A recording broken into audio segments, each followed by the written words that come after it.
Welcome to Mouhas diary my channel.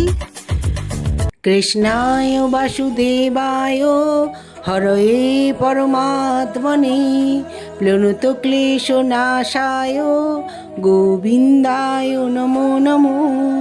হে কৃষ্ণ, হে গোপাল, হে গোবিন্দ, আজকে তোমাদের কাছে একটা ভিডিও যে নিয়ে এসেছি বন্ধুরা।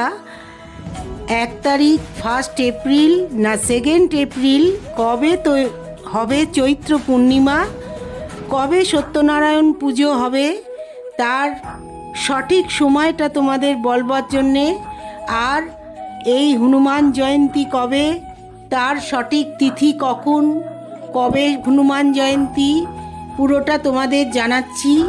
আজকে এই ভাগবতের এই শ্লোক দিয়ে ভিডিওটা শুরু করলাম বন্ধুরা। তোমরা অবশ্যই এই ভিডিওটা আজকে শোনো, ঘরেতেই তোমরা পুজো করতে পারবে। শ্রীকৃষ্ণের নাম প্রচার করো বন্ধুরা। ভালো লাগলে একটু চ্যানেলটা আমার সাবস্ক্রাইব করো, আর পারলে তোমরা আমার এই ভিডিওটা একটু শেয়ার করো। হিন্দু ধর্মে চৈত্র পূর্ণিমার দিনকে আধ্যাত্মিকতা ও ধার্মিক দৃষ্টিতে অত্যন্ত পবিত্র বলে মানা হয়ে থাকে।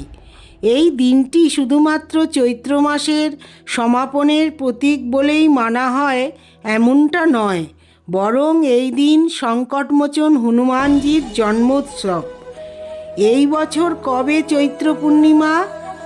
হিন্দু ধর্মে চৈত্র পূর্ণিমার দিনকে আধ্যাত্মিকতা ও ধার্মিক দৃষ্টিতে অত্যন্ত পবিত্র বলে মানা হয়ে থাকে। এই দিনটি শুধুমাত্র চৈত্র মাসের সমাপনের প্রতীক বলেই মানা হয় এমনটা নয়, এই দিন সংকটমোচন হনুমানজির জন্মোৎসব। 2026 সালে চৈত্র পূর্ণিমার তিথি নিয়ে কিছু বিভ্রান্তি দেখা দিয়েছে, কারণ দুদিন ধরেই চলবে চৈত্র পূর্ণিমা। শাস্ত্র অনুসারে ব্রত ও স্নান দানের জন্য এই সময়কে খুবই গুরুত্বপূর্ণ বলে মনে করা হয়।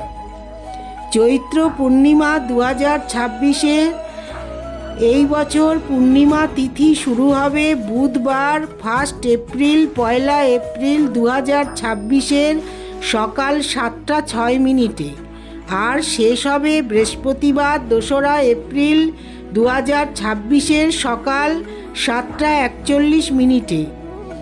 ধর্মীয় নিয়ম অনুসারে উপবাস এবং স্নানের জন্যে আলাদা আলাদা দিন বেছে নেওয়া হয়েছে। ব্রত ও পুজোর জন্যে সর্বোত্তম দিন হল 1 এপ্রিল, 1 এপ্রিল। পূর্ণিমার পুজো ও ব্রত সেই দিনেই পালন করা হয়, যেদিন সন্ধ্যায় চন্দ্রোদয়ের সময় পূর্ণিমা তিথি থাকে। 1 এপ্রিল সন্ধে 6টা 11 মিনিটে চাঁদ উঠবে, তাই ব্রত পুজো 1 এপ্রিলই পালন করা উচিত। 2 এপ্রিল স্নান ও দান সম্পন্ন করা হবে। পবিত্র নদীতে স্নান দান জন্য উদয় তিথি সূর্যোদয়ের দিন, এটাই শ্রেয়। 2 এপ্রিল সূর্যোদয়ের সময় পূর্ণিমা থাকবে, তাই বৃহস্পতিবার 2 এপ্রিল স্নান ও দানের জন্যে সর্বোত্তম সময়। এই সময় চৈত্র পূর্ণিমায় অনেক শুভ যোগ গঠিত হচ্ছে, যা আপনার পুজোর ফল বহু গুণে বৃদ্ধি করবে। যেমন রবি যোগ, সর্বার্থ সিদ্ধি যোগ, বৃদ্ধি ও ধ্রুব যোগ। সারা দিন 1 এপ্রিল 2 এপ্রিল দুপুর অবধি এই যোগগুলো থাকবে। তোমরা ঘরে পুজো করলে অবশ্যই শুভ ফল লাভ করবে। এই পবিত্র দিনে ভগবান বিষ্ণুর আশীর্বাদ লাভের জন্যে ভগবান সত্যনারায়ণের কাহিনী শুনুন। রাতে চাঁদকে দুধ মিশ্রিত জল নিবেদন করলে মানসিক শান্তি ও আর্থিক দিক মজবুত হবে। হনুমান জয়ন্তীতে হনুমান চালিসা ও সুন্দরকাণ্ড পাঠ করা অত্যন্ত উপকারী বলে মনে করা হয়। এই পূর্ণিমার দিনে ভগবান বিষ্ণুর পুজো করতে হবে, তার সাথে মা লক্ষ্মীরও পুজো করা দরকার। ভগবান বিষ্ণুর সাথে মা লক্ষ্মীরও পুজো করা খুবই জরুরি। আর মালা, ফুল মালা নিবেদন করতে হবে, তুলসী নিবেদন করতে হবে, ভগবান বিষ্ণুকে নৈবেদ্য ফল মূল নিবেদন করতে হবে, করে পুজো করতে হবে, সত্যনারায়ণের সিন্নি প্রদান করতে হবে। চৈত্র পূর্ণিমা খুব উল্লেখযোগ্য একটি দিন। এই দিনে বছরের শেষ, মাসের শেষ পূর্ণিমা, তাতে তোমরা ভগবান শ্রীবিষ্ণু আর মা লক্ষ্মীর পুজো অবশ্যই করবে বন্ধুরা, তাতে তোমাদের অনেক শুভ ফল লাভ হবে। ভগবান বিষ্ণু শ্রীরামচন্দ্র এক অবতার হয়ে রামচন্দ্রের রূপ নিয়ে ভগবান বিষ্ণু জন্মগ্রহণ করেছিলেন অযোধ্যায়। তারই একনিষ্ঠ ভক্ত এই বজরংবলী হনুমানজি, যার এই হনুমান জয়ন্তী কবে পড়েছে তোমাদের তিথিটা জানাবো, আর তার পুজোর কি নিয়মাবলী সেগুলো বলবো বন্ধুরা, অবশ্যই ভিডিওটা শোনো। বজরংবলীর আর এক নাম সংকটমোচন। ভক্তিভরে তার উপাসনা করলে নানা সমস্যা থেকে মুক্তি পাওয়া সম্ভব। একই সঙ্গে আত্মবিশ্বাস এবং সাহস বৃদ্ধি পায়। রামনবমীর পর চলে এই রামনবমীর পরেই চলে আসে তার প্রিয় ভক্ত বজরংবলী এই হনুমানজির উদযাপনের জন্মজয়ন্তী উদযাপনের তিথি। চৈত্র মাসের পূর্ণিমা তিথিতে পালিত হয় এই হনুমান জয়ন্তী। বজরংবলী ছিলেন শ্রী রামচন্দ্রের একনিষ্ঠ সেবক। ভগবান শ্রীরামচন্দ্রের প্রতি হনুমানজির প্রবল ভক্তির নানা গল্প রামায়ণে পাওয়া যায়। বজরংবলীর আর এক নাম সংকটমোচন। ভক্তিভরে তার উপাসনা করলে নানা সমস্যা থেকে মুক্তি পাওয়া সম্ভব। এরই সঙ্গে আত্মবিশ্বাস, সাহস বৃদ্ধি পায়। হনুমান জয়ন্তীতে বজরংবলীর পুজোয় সুফল প্রাপ্তি হয়। তিথি এবং পুজোর নিয়ম তোমাদের জানাচ্ছি বন্ধুরা। 1 এপ্রিল 2026 সকাল 7টা 7 এই হনুমান জয়ন্তীর তিথি লাগছে। আর 2 এপ্রিল 2026 2 এপ্রিল সকাল 7টা 42 পর্যন্ত এই তিথি থাকবে।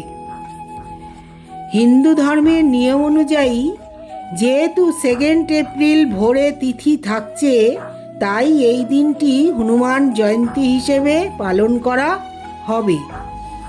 এই দিন ভোরবেলা ঘুম থেকে উঠে স্নান করে শুদ্ধ জামাকাপড় পরে হনুমানজির পুজো করতে হবে। হনুমানজির মূর্তি থাকলে তাকে অভিষেক করানো দরকার। ঘি, মধু, দুধ, দই, গঙ্গা জল দিয়ে। ছবি থাকলে সেটিও ভালো করে জল দিয়ে পরিষ্কার করে মুছে তাতে অভিষেক করিয়ে সেইটি আবার গায়ে সিঁদুর, লাল রঙের সিঁদুর পরিয়ে দিতে হবে মাথায়। আর চামেলির তেল মিশিয়ে মাখাতে পারলে খুব ভালো। লাল জবার মালা, লাল ও কমলা রঙের ফুল, তুলসী পাতা নিবেদন করতে হবে হনুমানজিকে। একটি পান পাতায় সিঁদুর দিয়ে জয় শ্রীরাম লিখে নিবেদন করতে পারলে খুব ভালো। নৈবেদ্য হিসেবে গুড়, ছোলা, মুগের লাড্ডু, কমলা রঙের লাড্ডু, কলা দিতে হবে। এরই সঙ্গে পছন্দ মতো ফল, মিষ্টি প্রভৃতি দিতে পারেন। নিজের হাতে হালুয়া তৈরি করেও দেওয়া যায়, পায়েস রান্না করে দেওয়া যায়। বজরংবলীকে নৈবেদ্য দানের পর ধূপকাঠি, মাটির প্রদীপ ঘি দিয়ে জ্বালিয়ে হনুমানজির আরতি করুন। আরতি শেষে নিজের প্রণাম জানিয়ে তার মনস্কামনা জানান। ভগবান হনুমানজির কাছে ক্ষমা প্রার্থনা করুন আর হনুমান চালিসা পাঠ করুন। মন্দিরে গিয়ে যারা পুজো দেবেন বলে ভাবছেন তারা হনুমানজির কাছে অর্পণের জন্যে তুলসী পাতা, লাল ফুলের মালা, কলা, কমলা রঙের মিষ্টি অবশ্যই নিয়ে যান। এর সঙ্গে পছন্দ মতো অন্যান্য নৈবেদ্য সামগ্রীও নিয়ে যেতে পারেন। মন্দিরে হনুমানজির সামনে বসে হনুমান চালিসা পাঠ অবশ্যই করুন। এইভাবে হনুমান জয়ন্তী পালিত করুন বন্ধুরা। জয় হনুমানজিকে ডাকলে, হনুমানজির পুজো করলে ভগবান ভালো করবে, ভগবান কথা শুনবে। হে দুঃখ ভঞ্জন মারুতি নন্দন, শুনল মেরে পুকার পবন সুত, বিনীতি বারংবার, বিনীতি বারংবার। जय जय जय जय जय सीताराम, जय जय जय रघुनंदन राम, जय जय जय। Thanks for watching Moa's Diary.